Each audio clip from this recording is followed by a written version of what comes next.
I think there's a certain amount of just sort of playfulness, you know, something that just fulfills the requirements of its function is going to be a little bit boring. But I think largely the form of the building has to follow the function. It doesn't have to be totally ruled by the function, but it needs to work. Designers across the world have a separate view of what design is, but no matter what, they can all agree on one thing: it must work. Design has been a part of everyday life for hundreds of years, and yet it goes unnoticed. As it turns out, this is a part of design itself. As Dieter Rams elegantly stated, good design is as little design as possible. But how do you teach such an idea? How does one convey to a student how design should be handled? With hundreds of ideas of what design should accomplish, how can a teacher provide students with an answer to such a vast question?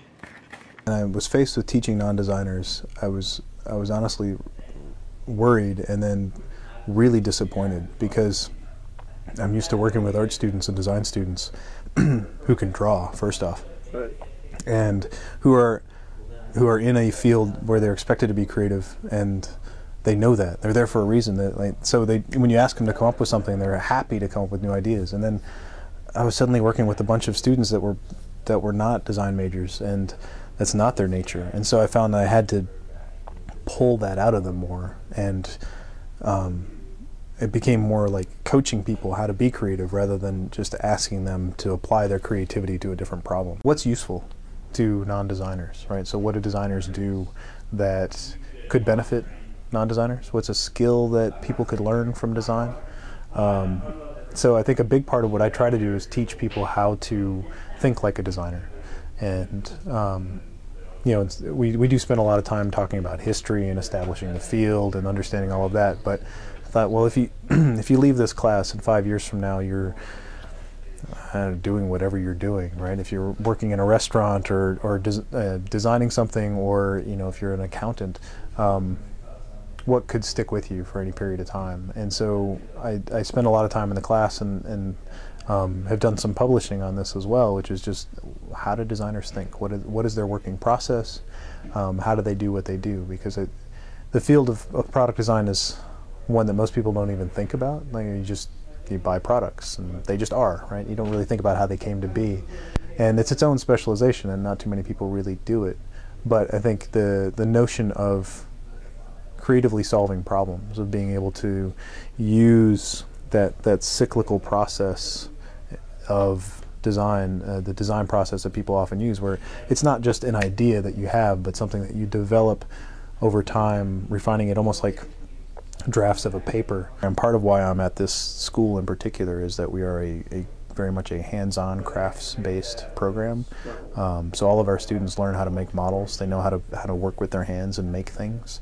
So I think as a program that's very much in line with my own background and my own interests. So there are students who go to other design schools where it's much more conceptual and much more about drawing and dreaming and thinking of the future in a very experimental way. And then there's schools like ours where it's much more down to earth, and right, here's a product that you can make in your next production cycle, and it will meet these needs. And here's a working prototype to show that, right? So, there's a lot of other options in between. But I feel like the reason why I'm here and have stayed here is because there's that just natural fit with the kind of program that we have. So I don't know, it's necessarily my own personal background rubbing off, but it's a good alignment. It's a teach a man to fish idea, right? If you can teach people to be more creative, if you can teach people, and what we get into with the history section, I realized, man, the first couple times I taught that, there were more F's than anything else on those history tests, right? So I've spent more time talking about memorization and how to remember things and trying to structure the class accordingly. So I feel like at the end of it, it's a gen ed class, and if a student, my ideal would be if a student leaves that gen ed class with a better sense of their own ability to think creatively, with a better sense of their own ability to memorize information, whatever that information is, then, you know, success, right? Whether or not they remember anything from the class, if they've improved those life skills, then I feel like there's something from design that's been conveyed to whatever field they're going into. When somebody is early on in something, they respond best to positive feedback, right? Because they haven't quite committed themselves to it yet. So you think about starting a new job, right? You early on, you get lots of encouragement, pat on the back, yeah, good job, like dog training, same thing, right? Lots of positive encouragement.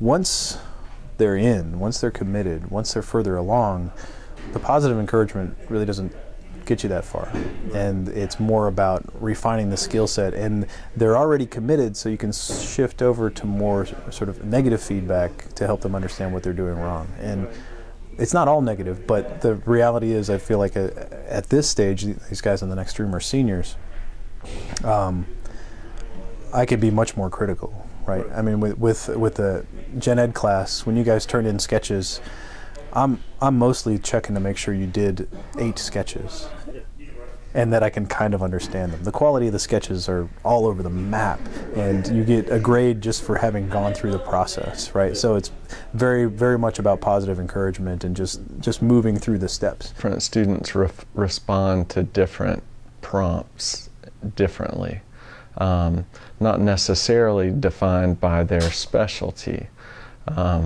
My experience is that the sort of basic level design courses like Visual Literacy 1 and Visual Literacy 2 in a way are kind of harder to teach because they're more abstract.